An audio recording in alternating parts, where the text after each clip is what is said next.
அனைவருக்கும் வணக்கம். சற்றம் கிடைத்த முக்கிய அறிவிப்பின்படி கூட்டுறவு வங்கியில் 5,000 வகையிலான நகைகளுடன் தள்ளுபடி. குட் நியூஸ் தற்போது வெளியாகிறது. அதன்படி என்ன முக்கியமான மாற்றங்கள், இனிவரும் காலங்கள்ல கூட்டுறவு வங்கியில எத்தனை சவரன் வகை நகைகளுடன் தள்ளுபடி செய்யப்படுவாங்க, யார் யாருக்கு தள்ளுபடி செய்யப்படுவாங்க, என்னென்ன நிபந்தனைகள் தற்போது விதிக்கப்பட்டாங்க, எல்லாமே இப்ப நம்ம பிரீஃபா பார்க்கலாம். மறக்காம வீடியோவை கொஞ்சோடு ஸ்கிப் பண்ணாம கடைசி வரைக்கும் பாருங்க. அப்போதான் தமிழக அரசின் சார்பாக என்ன முக்கிய வழிகாட்டு நெறிமுறைகள் கொடுக்கப்பட்டார்கள் என்பது பற்றி உங்களுக்கு உடனடியாக தெரியவரும். மத்திய மற்றும் மாநில அரசு வழங்கக்கூடிய பல்வேறு சலுகைகள் பற்றியும் கூட்டுறவு வங்கியில் நகைக்கடன் தள்ளுபடி பற்றி பல்வேறு புதிய அறிவிப்புகள் உடனுக்குடன் துல்லியமாக தெரிந்து கொள்ள நம்மளோட சேனலை கீழே இருக்கிற பட்டனை கிளிக் பண்ணி சப்ஸ்கிரைப் பண்ணிக்கோங்க. பக்கத்துல பெல் பட்டனை கிளிக் பண்ணிக்கோங்க. இந்த வீடியோ உங்களுக்கு பிடிச்சிருந்தா லைக் பண்ணுங்க. இப்போ வாங்க வீடியோக்குள் புகழலாம்.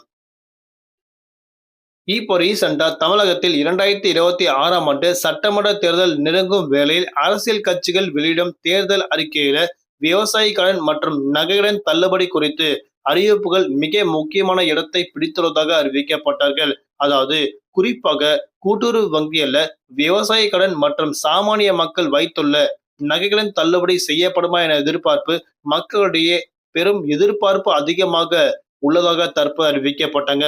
வழக்கமாக அரசு ஒரு தள்ளுபடி அறிவிப்பை வெளியிடப்படும் போது முதலில் அதற்கான தகுதி வரம்புகளை நிர்ணயம் செய்யப்படுவாங்க.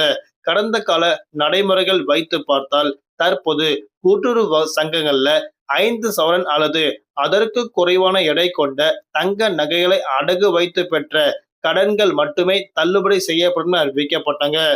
குறிப்பாக ஒரு நபர் அல்லது ஒரு குடும்பத்தில் பெற்ற மொத்த கடன் அளவு கணக்கிடப்படுவாங்க. தள்ளுபடி அறிவிப்பு வெளியானதும் கூட்டுறவுத்துறை அதிகாரிகள் ஒவ்வொரு வங்கியரையும் உள்ள கடன் கணக்குகளை ஆய்வு செய்யப்படுவாங்க.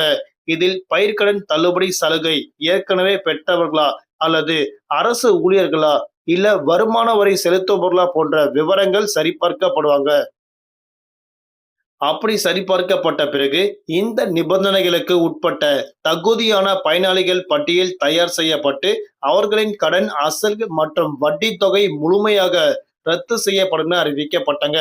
இதற்கான தொகையை அரசே வங்கிகளுக்கு செலுத்திவிடும் என்பதால் கடனாளிகள் தங்கள் நகைகளை எவ்வித தடையுமின்றி திரும்ப பெற்றுக்கொள்ள ஒரு வழிவகை செய்யப்படும் அறிவிக்கப்பட்டாங்க.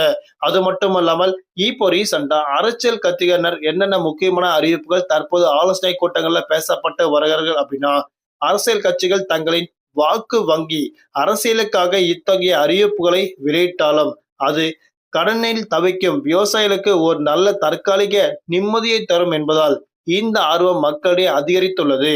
இதனால் நகையுடன் தள்ளுபடி குறித்து அதிகாரப்பூர்வ அறிவிப்பு இன்னும் சில தினங்களில் வெளியிடப்பட உள்ளதாக அறிவிக்கப்பட்டனர். அதற்கான விரிவான வழிகாட்டு நெறிமுறைகளையும் தேர்தல் சமயத்தில் கட்சிகள் வெளியிடும் எனவும் எதிர்பார்க்கப்படுகிறது. இத்தகைய கடன் தள்ளுபடி திட்டங்கள் மக்களின் பொருளாதார சுமையை குறைக்கும் ஒரு முக்கிய ஆயுதமாக தேர்தலில் பயன்படுத்தப்பட உள்ளதாக தற்போது அறிவிக்கப்பட்டனர். அதன்படி தேர்தல் சமயத்தில் இந்த அறிவிப்புகள் வெளியிடப்பட உள்ளதாக தற்போது முக்கிய அறிவிப்பு கொடுக்கப்பட்டனர். அப்படி அறிவிக்கப்பட்ட பிறகுதான் 3 சவரன் அல்லது 5 சவரன் வகையிலான நகையுடன் தள்ளுபடி செய்யப்படுமா குறித்து அதிகாரப்பூர்வமான அறிவிப்பு வெளியிடப்பட உள்ளதாக அறிவிக்கப்பட்டனர்.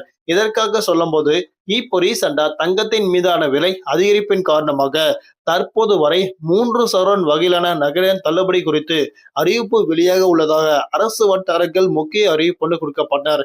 இனிவரும் தினங்கள்ல கண்டிப்பாக நகையுடன் தள்ளுபடி பற்றி பல்வேறு புதிய அறிவிப்புகள் தமிழக அரசு வெளியிடப்பட உள்ளதாக தற்போது அறிவிக்கப்பட்டனர். குறிப்பாக பல்வேறு அரசியல் கட்சிகள் இந்த அறிவிப்புகள் கொடுக்கப்பட உள்ளதாக தற்போது அறிவிக்கப்பட்டனர். நன்றி, வணக்கம்.